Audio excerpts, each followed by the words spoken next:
ज़िंदगी जीने के लिए ज़रूरी आस है और हर किसी में कुछ तो खास है। जी हाँ, मैं हूँ नूपुर और आप देख रहे हैं हमारा YouTube चैनल इन हिंदी। अब सब कुछ हिंदी में। दोस्तों, आज की हमारी कहानी ये है कि किस तरह कोई बिना बताए हमारी परेशानियाँ समझकर हमारी मदद कर जाता है और बदले में उसे हमसे कुछ भी नहीं चाहिए होता। तो आइए सुनते हैं आज की कहानी। एक आदमी पैदल किसी रास्ते से जा रहा था। उसने देखा कि सामने एक बिजली के खंभे में एक पेपर चिपका पड़ा है और उसमें कुछ लिखा हुआ है। उसमें लिखा था कि कल इस रास्ते से गुजरते वक्त मेरे 50 रुपए कहीं गिर गए। मुझे ठीक से दिखाई नहीं देता। कृपया इस रास्ते पर कहीं भी किसी को भी मेरे 50 रुपए मिले तो मुझे इस पते पर पहुंचा दें। नीचे लिखे पते को पढ़ के उस शख्स का मन वहाँ जाने का करने लगा। उसने पते को याद किया और उसकी तरफ बढ़ने लगा। वहाँ जाने के बाद जब उसने आवाज़ लगाई तो देखा कि गली के आखिर में एक छोटी झोपड़ी है और वहाँ से एक बूढ़ी औरत लाठी के सहारे बाहर निकल के आ रही है।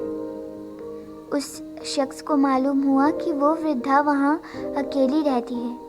बूढ़ी औरत के सामने आने पर उस शख्स ने कहा कि माँ जी, आपके 50 रुपए जो गिरे थे वो मुझे मिले हैं। ये रहे आपके 50 रुपए।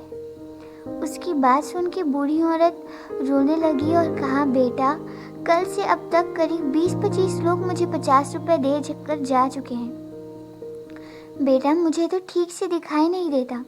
मुझे पढ़ना लिखना भी नहीं आता। ना जाने किसने मेरी हालत देखकर मेरी मदद के लिए ऐसा किया है।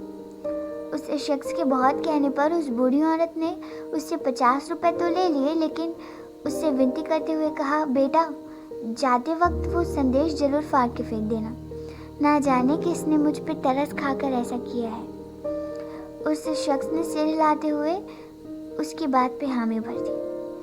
थोड़ी दूर जाने के बाद उस आदमी को लगा कि आखिर मुझसे पहले आए उन 20-25 लोगों को भी तो उस बूढ़ी औरत ने वो संदेश फाड़ने को कहा होगा, लेकिन किसी ने उसे अब तक नहीं फाड़ा, तो फिर मैं कैसे उसे फाड़ दूं?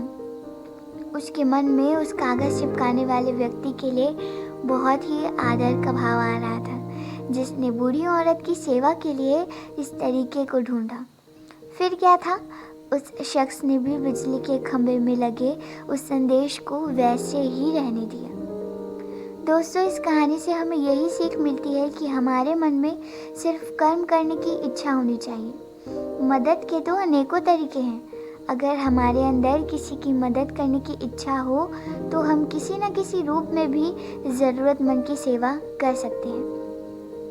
अगर आपको हमारी ये कहानी अच्छी लगी हो तो वीडियो को लाइक करें, हमारे चैनल को सब्सक्राइब करें और अपने दोस्तों के साथ ज़रूर शेयर करें।